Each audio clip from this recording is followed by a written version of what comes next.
L'exposition Site éternel de Bamiyan à Palmyre, voyage au coué des sites du patrimoine universel, a été inaugurée mardi au complexe culturel Bourgdrag Salé et se poursuivra jusqu'au 14 décembre prochain. Organisé sous le haut patronage de Sa Majesté le roi Mohammed VI et du président de la République française Emmanuel Macron, l'exposition qui évoque 4 sites dans sa version initiale connaît un nouvel espace ajouté dans sa version marocaine.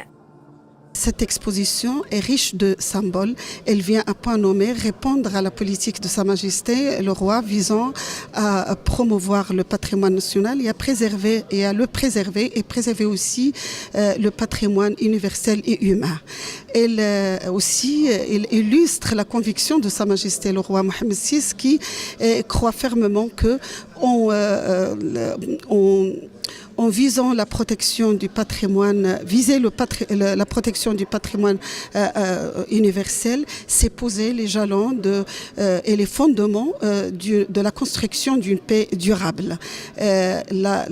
L'exposition nous interpelle sur beaucoup de choses, sur l'importance des sites archéologiques, que ce soit au Maroc ou ailleurs, et aussi il nous lance un appel pour la restauration de ce patrimoine qui est considéré partagé entre l'humanité. L'exposition initiée par la direction des Archives royales, le musée du Louvre et la réunion des musées nationaux Grand Palais avec le soutien de l'UNESCO permet ainsi au public d'admirer les œuvres marocaines contemporaines de sites éternels telles que celles qui proviennent de Nkhila, Banassa, Vobulis et la mosquée Al-Katawiyin et d'appréhender le métissage culturel entre les civilisations chrétiennes et musulmanes et l'étendue de leur influence. Le théâtre de Rabat.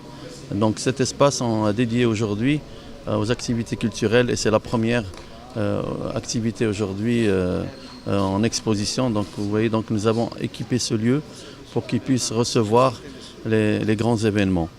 Ça s'inscrit bien sûr dans la stratégie de Bourgdrag Culture. Sa Majesté le roi, que Dieu l'assiste, a voulu que Bourgdrag aussi devienne un espace culturel. C'est de là où nous construisons le grand théâtre. Cet édifice aussi qui était déjà construit mais qu'on a sa vocation aujourd'hui, elle est culturelle alors qu'il était avant donc un espace de réunion, etc. On prit part à cette cérémonie notamment des membres du gouvernement, des diplomates et des acteurs du monde de la culture et des médias.